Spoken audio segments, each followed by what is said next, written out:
Welcome to the inaugural episode of the REOvolution podcast. Today, we kick things off with two experts in the optimization and experimentation field as we explore topics ranging from the discontinuation of Google Optimize to the up-and-coming idea of defensive optimization. So, without further ado, let's start with some introductions from you both as I hand it over to you. Hi, I'm Sarah Cridland. I'm the lead optimization strategist for Reo Digital. So we work with optimization clients with CRO and also UX research, analytics and design. We also have an SEO agency as well. And I'm Sandeep. I run the product team at Webtrends Optimize. We're one of the A/B testing platforms that you may have heard of, hopefully have heard of. Been around for quite a while, 10 and a half years or thereabouts at the company, and currently look at what we build as a product and why and what the world is up to and all these kind of things. Yeah, very happy to be sitting down with Sarah today and having a chat. Yeah, thanks for joining. So I suppose the first thing we should talk about is the big bombshell that came out this this month is that Google Optimize is going to be sunsetting. I think it's September, isn't it? End of September, September. So it's obviously going to have a big impact on all the people out there who are using Optimize for their testing tool.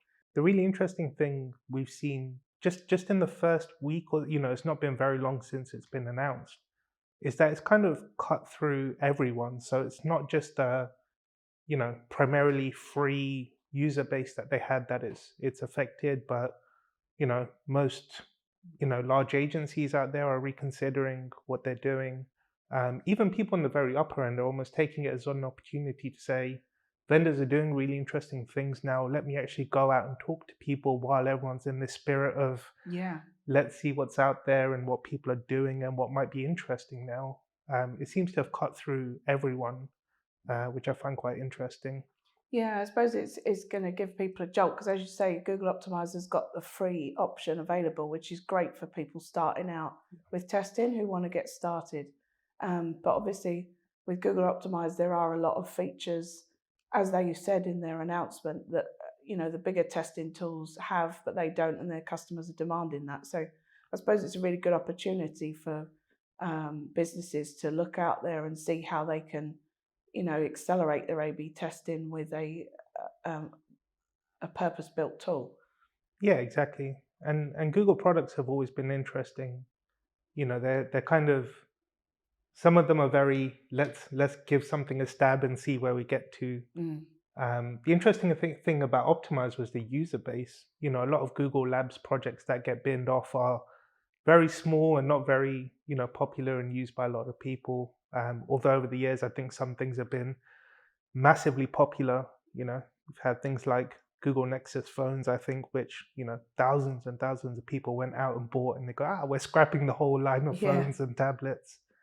But with optimization, I think someone quoted like 200,000 accounts. Even at 3, 4, 5% of active users, still a lot of people that it's affected. But maybe it's interesting, how has it affected you guys at Reo, here in the news? Has it made you think, were you always comfortable, with or without it, or how has it affected you, if at all? Yeah, we've got a few clients that are using Google Optimize at the moment. So I think for them, it's now a case of how do we transition them into another tool without them losing any time, essentially, because if it's in 9 months' time, it's going to be switched off. So we need to replace the tool so they don't see any drop in velocity of testing. So yeah, we're very much looking out to see which tools are best fit for them going forward, so they can keep testing, and also, as you say, an opportunity for them to relook at what they've got rather than going to the default with Google Optimize. Yeah, I like that as a point, and just a general point for when people are looking at things they should be using. Kind of what's the right fit for you. Because even for us, sometimes we're guilty of this, and I know other vendors are as well, of saying, we are the right choice. Yeah. Well, we don't know anything about you yet, but we're still, pretending to be kind of an all-encompassing, amazing for everyone sort of solution, and everyone always is. But, if you are looking, I guess, and for the people who are in that place right now, there must be a lot of them. What sorts of things, I guess, would you consider? It might be useful for people to have that idea. What sorts of things would be useful when you're looking at where to go from here? Yeah, I think one of the key factors is going to be how many visitors you have, what volume of traffic you've got going through the site, because that obviously has a big impact on price, for example, fitting in with people's budgets. I think also if you're looking to go into personalization as well, if that's a factor, looking at the features that the different tools hold in terms of building audiences or integrating with your in-house data or your analytics tools. And also looking at, obviously the big extra features we have now is like full stack, where people can build using the back end of the website rather than just doing front end changes. So that obviously opens up a huge area of possibility. So if that's something you're interested in doing, that's another thing to consider. And I think, just how you want to see the data as well. The platforms vary quite a bit how they showcase the data.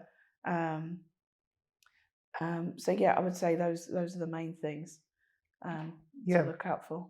That makes sense. I think there's a lot of interesting things there. Some of it's a personal preference thing. I think if you prefer to interpret data in a certain way, it's useful to have a tool irrespective. And maybe it's a time and efficiency thing. I think, like you mentioned earlier, the idea of not being too disruptive. If you move to something which is very comfortable and natural and you understand, at least you're not spending 2 months going, I wonder what this number means, and I've got to go, find help or read docs or, be recertified perhaps or something like that as well. That must be a consideration. I think price as well is always an important one. I think I found that's the biggest challenge people find hard to rationalize, is this idea of we've gone from a tool which, in my mind at least, has big limitations, shall I say politely, on what you can do, how you do it, how it chose to report on data, and all these kind of things that maybe people made their peace with because it was free. But still going from free to having to pay for anything is a big step, I think, and that kind of decision of what's useful to you, what's comfortable to you, I guess, being a big point there. Good kind of decision points. And I guess the big thing is, try, look everywhere, find what works, especially if everything is new to you. For you guys, I guess it's a bit different because you're used to seeing a bit of everything. So we work with all the major tools, so we have different clients across a range of tools. So I think we're in a unique position as an agency to actually work day to day with all the different tools to see how they work. So but obviously in-house, like you say, it's a case of finding out what's best for you. And also the other thing I would say is the development aspect, because one of the things that really holds people back with their testing is they don't have enough resource to implement tests. So a lot of the tools out there will offer ways to test things with less development resource. So simple tests like adding pop-ups or changing things. So if you're going to want to make a lot of changes maybe without the help of a developer, then how good is the WYSIWYG editor, for example? Or is there features built in that helps you change things without necessarily needing to code? So I think that's another big factor. And that's, as you say, the transition from free to paid tool. If you're going to save a lot of time with these extra features that will help you with that, then you're actually having a cost saving somewhere else, which can justify the cost as well. Yeah, it's an interesting point, and that's something that we think about a lot. Not to plug the tool, but this idea of if you're spending your day doing things which could take you a while, having something which can help save you an hour a day becomes especially for an agency, multiply that out by a dozen people every day of the week, and suddenly it's like, wow, that's a quite useful thing. So I think tools that are comfortable, very easy to use, and get you there faster, perhaps with less people as well, sounds like a valid point. Probably more so for the users of Google Optimize compared to someone where naturally it's kind of very dev focused, and you have to have a big product team of, several tribes of people using the tool for it to really surface its value. Yeah. Yeah, so at Rio, our development team, we kind of developers build all of our tests. But I know for in-house people, they don't necessarily have that luxury of having a dedicated dev team. It's So, rare. yeah, very rare. So I think anything that can help with that is another good thing to consider, and also to accelerate, because obviously the free version of Google Optimize has limits on how many tests you can have live at one time. So if you really want to scale your experimentation program, then removing those limits is really going to help as well. Yeah, definitely. And I think just as a general point, maybe to wrap up that topic, it's, I think a lot of people initially, I maybe in my corner of the internet, but I found a lot of panic from people. Was Yeah. like, wow, I can't believe this is happening. We've been very reliant on the tool for such a long time, and we're being forced, as opposed to opting to, Yeah. mature into something else, kind of having our hand forced to go and look elsewhere and do something. But I think we perhaps both see it as a fairly positive step in saying, actually, it was probably a good thing to consider looking maybe a bit earlier than people were comfortable to do. But there was a lot of good stuff out there, and probably things that in the long term will be more beneficial, will save time, will get you to answers faster and all these kind of things. Yeah. So hopefully to people who are watching, don't freak out, don't panic, go talk to people, go do good research. Yeah. And probably just start with what you said as well, kind of, what do I need as a person, something like that. Yeah. Yeah. Yeah, and the pulling data aspect as well, because obviously that's another thing where you can be a lot more flexible with the goals you track and the data, and actually extracting the data from the tool as well. That could also save you a lot of time with some of the interfaces that tools such as Webtrends Optimize have. Yeah, I think that's been the limitation of all Google products. Trying to get data out of GA, for example, raw data is a real challenge if it's not plugged into BigQuery and you happen to be a 360 customer or something like that. It's really challenging. I spent many hours tearing my hair out, limited hair though it may be, over that kind of a thing. So yeah, because you guys have definitely tried to do that, haven't you, at Webtrends Optimize, to kind of make data more accessible and present it in a more visual way. Yeah, definitely. It's an interesting thing, I think, for us, and maybe the models or the thinking behind the scenes is just so divergent from people like Google, where a free tool's never free, and Google probably does fairly well retaining and being the hub for all the data and holding on to it as closely as they can.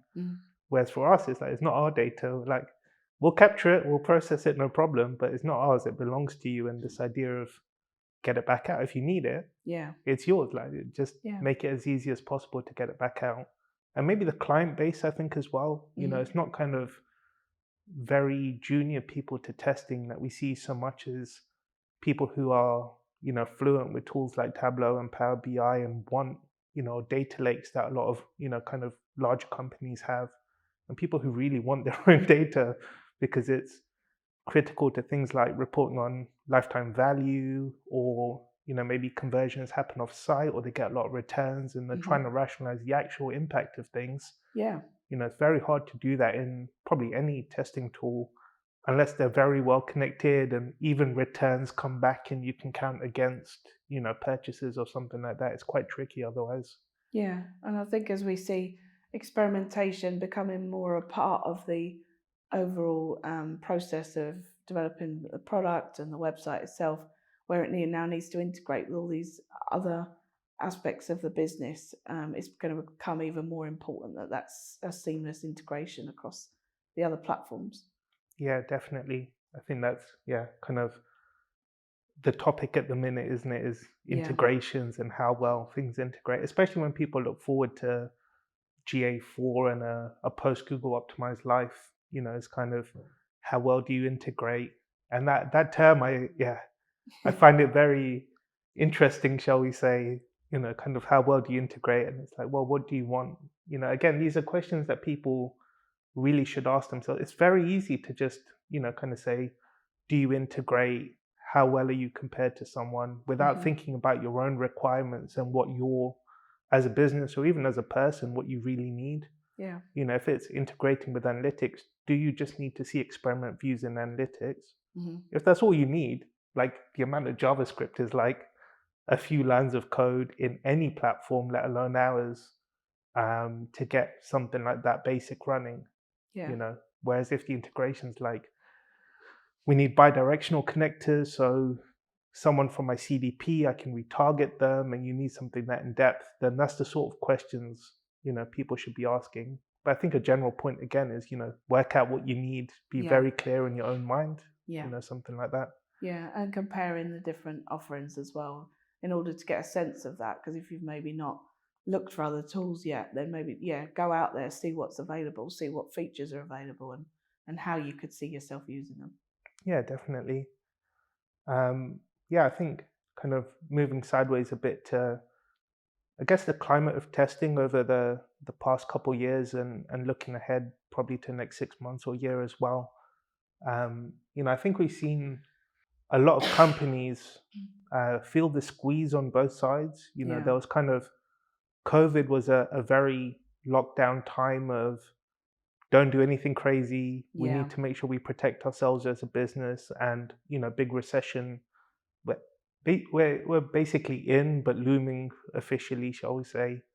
So thinking about how people navigate this and what sorts of things they should probably focus on when the business is very maybe aware of what they're doing and there is an impact you could have, what sorts of things do you find people would benefit from focusing on, kind of to help themselves in the last couple of years, but definitely over the next 6 months? Yeah.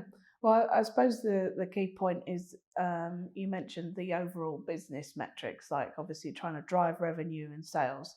So I think a lot of the time with people starting out in testing, it's tempting to kind of go for the smaller things and tweaks to the minor parts of the UX. So what we do when we start with a new client is to kind of look at the bigger picture first in terms of which pages on your site are driving the revenue, driving the most orders and revenue. Because obviously you could have a great winning test, but if it's on a minor page like some obscure page on the site, it's not going to have much impact on the bottom line. No. So in this climate, like you say, where it's first off it was don't rock the boat, but now it's like you need to show the value of your CRO program. So focusing really where the customers are and where the revenue is coming from. So for example, on a retail site, the product detail page is mostly where most of the visitors are, and it has a huge influence on the user's decision to purchase or not, and it's got high traffic value. So that's a really key page. And then optimizing the checkout as well, where the users can't order unless they go through that flow. Yeah. So it's the key point. So the first part is where, and then when you've narrowed down on the page, it's like, what are the elements of the page that's having the biggest influence on the user's decision to purchase or not? What are they thinking about?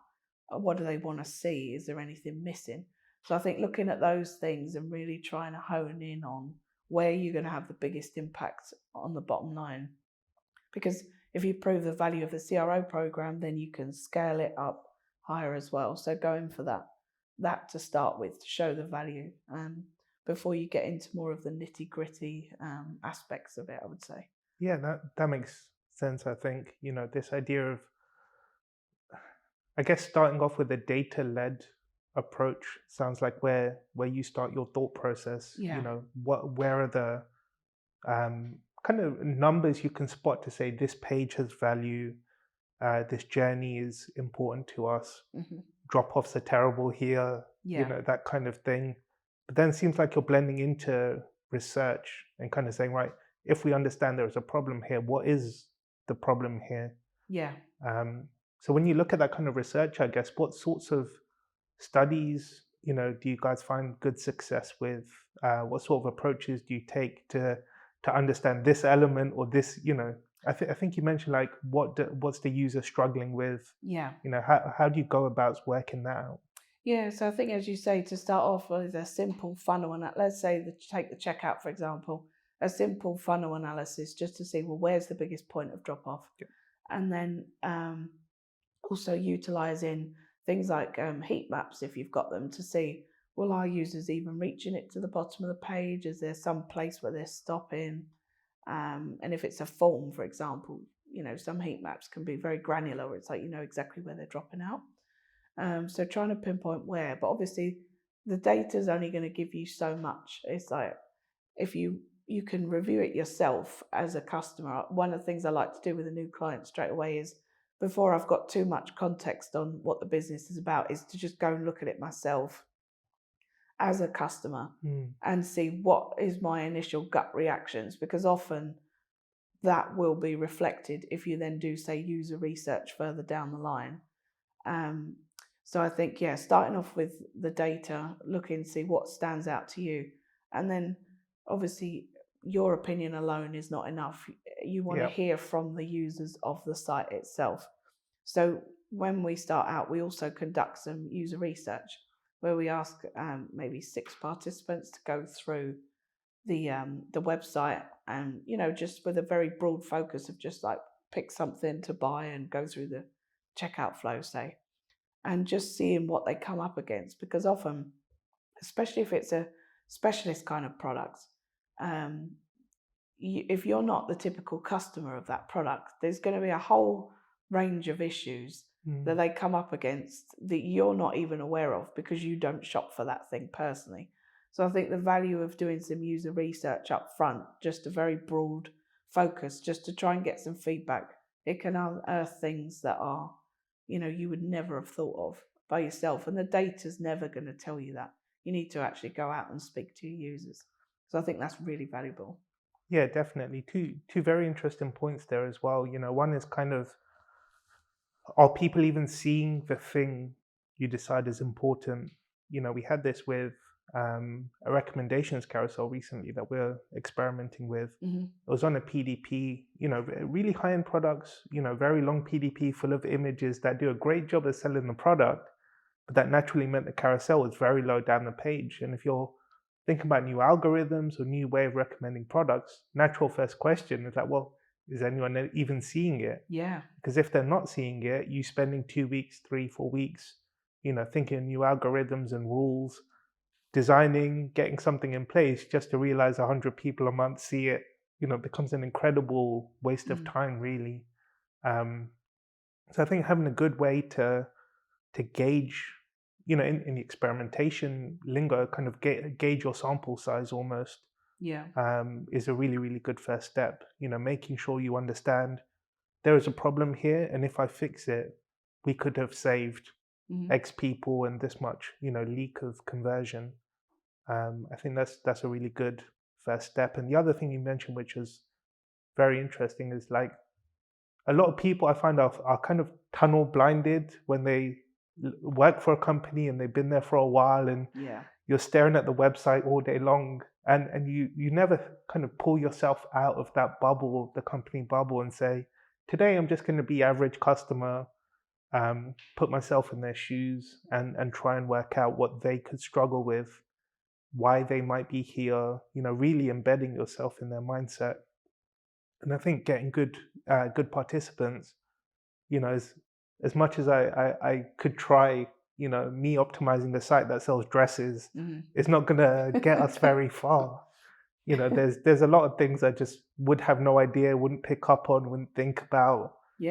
Pairing products together, it just, my mind is not wired. My fashion sense is not good enough to get anywhere near the sort of thing that regular customers of websites like that would be embedding themselves in the mindset of. So it must be really good success. I guess when you have people in scribbling away ideas of all these things you naturally perhaps wouldn't pick up on, something like that. Yeah, it's great. And also I think, like you said, if you've been at the company a long time, you're going to be using jargon that is specific to that industry, say. So one of the things we saw in a user testing example was for an insurance client, where when you're picking the use of your car when you're buying car insurance, and it was SD and P. Do you know what? Yeah, social, domestic, and play. It's a very old-timey way of describing what you do. Yeah. Yeah, exactly. So some people who have obviously bought insurance for years know what that means or can work it out.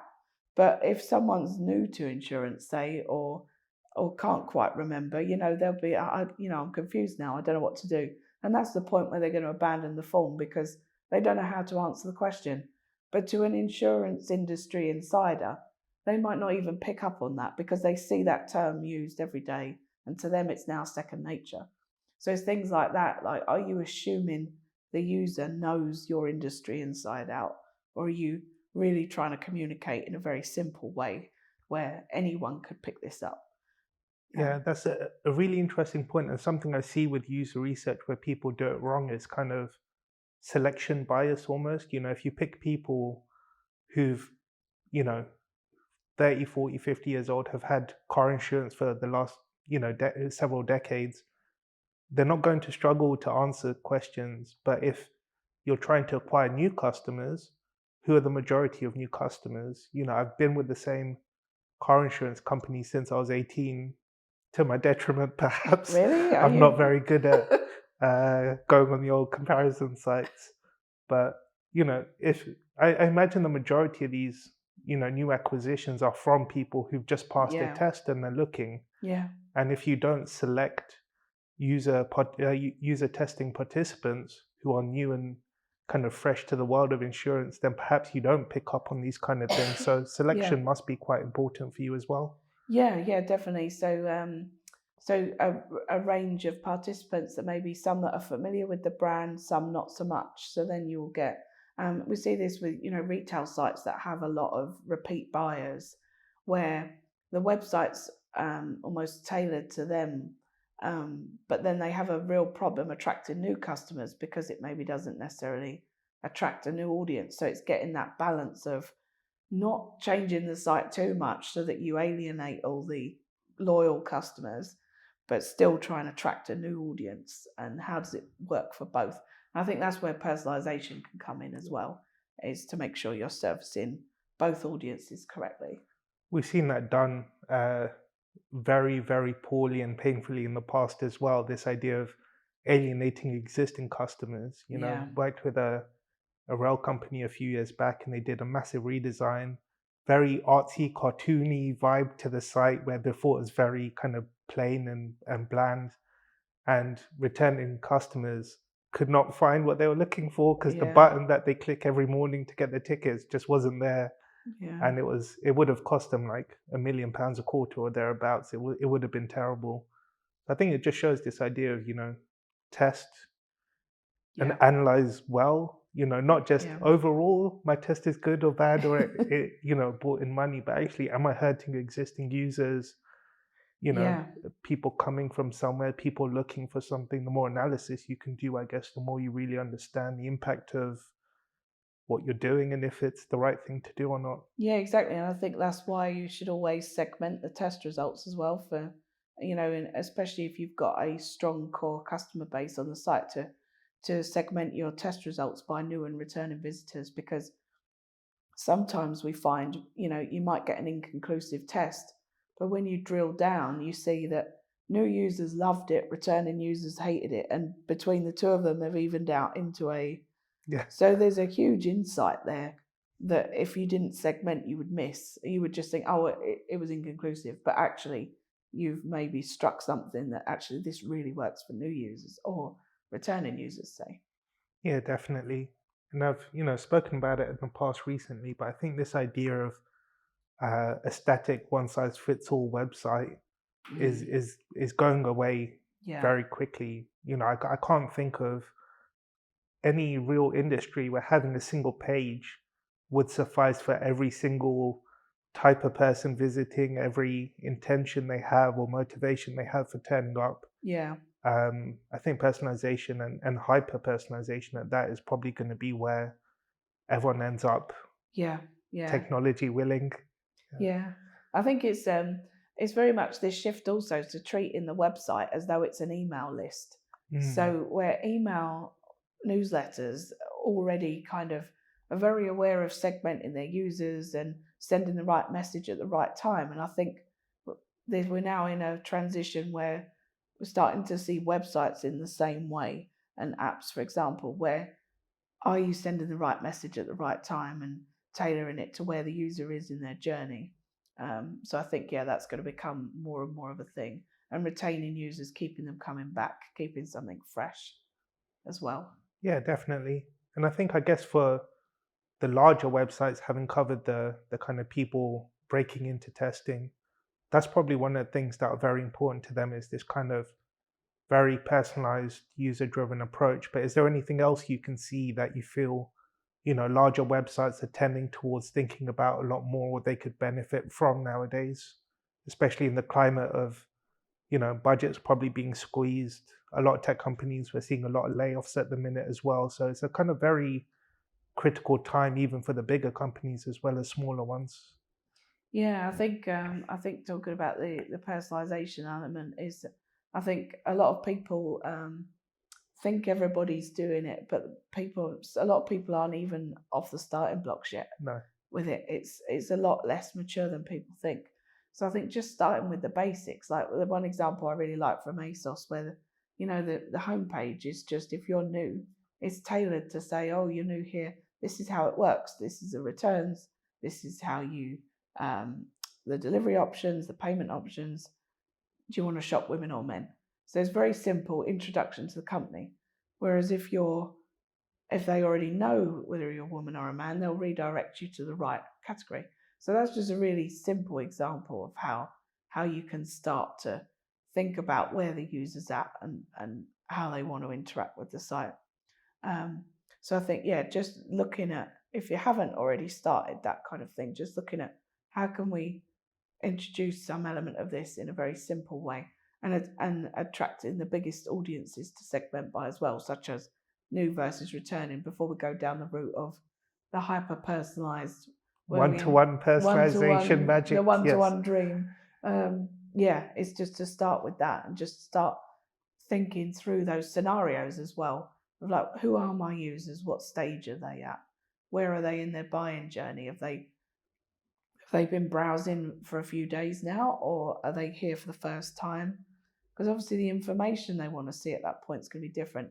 If you're on a product details page, say, and you haven't yet decided what to buy, you're very much interested in the product features and the images to make a decision.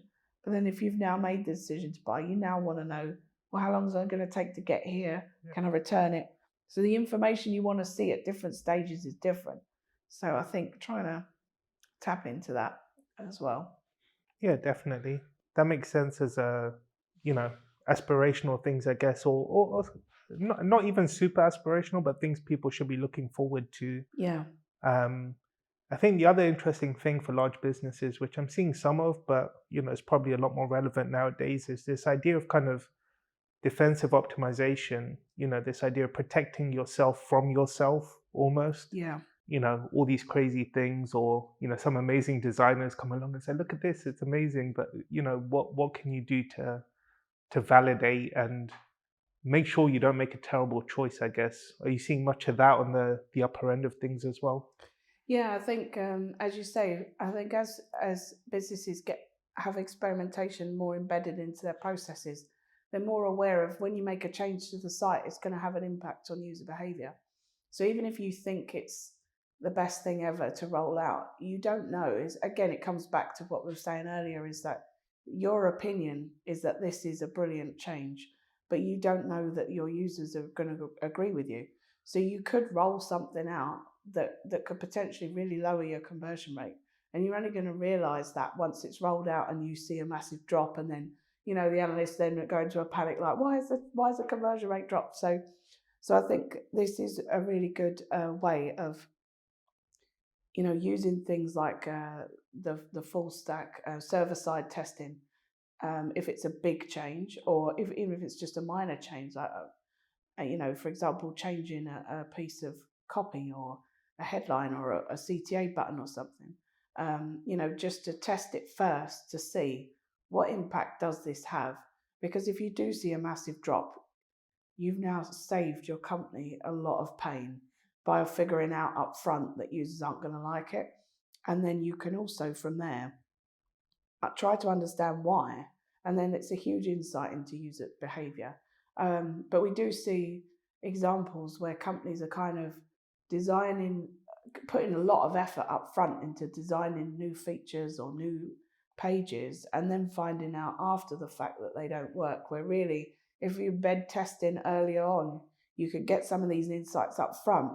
Get a quick prototype up and running, see if this design works or if it resonates or not, and then get some feedback as you go along, and then tweak and adapt it as you go. So I think in that way you'll get a much better outcome than kind of just going with something all in and then rolling it out and finding out that it doesn't work, or not finding out at all, and never knowing what it was that caused your conversion rate to tank. Yeah, definitely. And I think that idea, just that you say of saving yourself some pain in the long term, I find it quite interesting, because if anybody were honest about their success rate, for the successful tests they run, it's far from 100% for anyone that I've spoken to.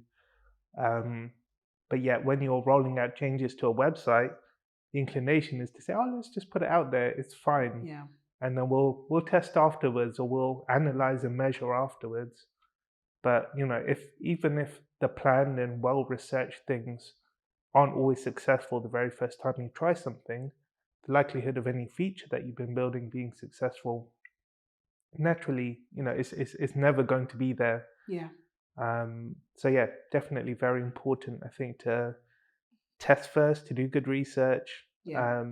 Tools like user testing as well, this idea, as you said, with the design phase, Yeah. Doing 5-second tests, or just one-liner, how do you do this? Where would you click? And just making sure there's not a fundamental flaw, I think, in the designs people are doing. Definitely important. And that's the way user research can be used as well. Not necessarily users going through your site as it is now, but maybe going through a prototype version of your new design or your new feature, and getting some feedback up front and some real qualitative insights out of it, to see, do they like it or not? And maybe getting users to compare and give you their opinions one to the other. So that's another good application of user research, how you can really help inform your design changes. Are you seeing this from your side, from the testing tool side of things, that this is something that's happening more and more? Yeah, definitely. I think the quality of ideas we're seeing now, especially from established companies, everyone has a journey, we found. Anyone starting will start somewhere, and it won't be overly invested in research. It will be, I'm dipping a toe in, trying to make sense of my GA data and doing a bit of testing to see if I can make it better. But on the other side of the scale, kind of saying the cost, I think it's the cost of testing, the cost of making mistakes. Nothing is cheap or for free. Even if you're testing the color of a button, or the most simplest change you can make, maybe the copy in a heading or something, making the change may only take you 10 minutes. Analyzing the data afterwards will take you a few hours. The cost of any change is quite high. And I think we're finding more and more at the minute on that end of the scale that good research, just means you miss less. Traffic is only ever as much as you have. You can't invent traffic just to test a bit more or run a few more ideas if you make mistakes. And that idea of, trying to be as successful as you can with the people that you have coming to the site seems to be growing a lot more. So get it right the first time, or at least base your ideas on solid enough research that you hope to be right. For larger companies, I guess the last big thing I've seen, as a transitionary step a lot of people are taking, but one, at least maybe me being a bit biased in my background, being a dev and coming from that world, is the need for developers, as you grow and scale testing and try to do more and achieve more, it almost feels not optional. You must see it yourselves from being, kind of a well-known agency with strong devs, embedded in what you do. As you mentioned earlier, they build all of your tests for you. Yeah. You must see the need for that versus what some clients might try and get away with Yeah. without any dev support. Yeah, definitely. And I think a lot of companies come to us where they've started out with their CRO program, but they're very much hindered by the fact that they don't have the dev resource there to support them. So they're kind of, doing what they can within the WYSIWYG and, trying to come up with tests as best they can. But obviously, if you want to, like you say, at the transition to more complex tests, then you really need some expertise to help with that. And also the QA side of things as well. So we have a very robust QA process. And that's another thing. If you're trying to kind of hash up tests yourself, or maybe you're not come from a developer background, there's a danger that if there's no robust QA process in place as well, is that you could cause a bug somewhere else that you're not aware of and have a knock-on effect. So I think, yeah, and also developers that are experienced in A/B testing as well, because it's like there's a lot to that as well. Rather than just building the experiences, knowing how to set up the metrics and set up the test within the tool, target the audiences. I think there's a whole skill in that too. They're a special breed of they are, yeah, developers, yeah. And I think, especially if you're working with a developer that becomes, working alongside your site pretty closely, they start to learn all the quirks and scenarios that come up on a website. So another thing we try to do is map out all the scenarios that a user's that happen on a page, so that we can make sure we've accounted for that in our variation, to make sure, well, actually there's two versions of this page depending on what the user does. So if we don't account for that or exclude it, then that could cause issues. So I think, yeah, having really good developers and really good QA resource as well. I think, yeah, you definitely need development support to scale and really push things forward. Yeah, and whether it's in-house, which has some real benefits for companies, or whether your first hire, you might not need a dev full time, for example, and so finding agencies like Reo, where you can say, right, we're going to be running the odd test here, now and again. Let's get a dev to build a couple tests a month for us, as opposed to go and build a dozen and spend your entire day doing it. Whichever way or however you manage to enter that realm, I think without doubt, the most successful companies I've seen testing are ones who have strong developers around them who can build these type of tests, who can, as you say, like track data well, who do good QA. Good QA is one of those things on my mind where it's like, you release a test, if you haven't tested it well enough, you'll think your idea was terrible. And that's an awful thing to do to a program. Because the amount of conclusions you'll draw from a bad test, we go, well, this doesn't respond well and people hate it, and you just didn't test the button and you broke something. You didn't know what knock-on effect you'd had. Exactly. So yeah, I think just as general points maybe to wrap up today, a few that I've seen and that we've spoken about for sure. Don't be terrified by Google Optimize and the news that we've seen. I find it hugely inspirational. It's transformed what we've done as a company, but in a way where the response I've seen from people has been very positive, very open, very forward thinking, and I think everyone should take the news in that vein of, it's an opportunity to see what else is out there and do more and try. You have no choice, so you will have to, but try to approach it with positivity, I guess, if you can. And then, test well, have good people around you. Research, I guess, is one of the strongest things you mentioned. Research, look at the bigger picture with the data, work out where is the best place to focus. And find out, talk to your users, find out what they're doing, what they're thinking. There's a wealth of insights there if you do the research. Absolutely, put the work in. Nothing comes easy, but I think when you put the work in, you see things that really would stop you in your tracks. We go, of course we're missing this, and I just didn't realize because we've been staring at the same website for 4 years and it hadn't changed. Pleasure as always. talking. Yeah, thanks so much for coming down, Sandeep. It's been a pleasure talking to you today.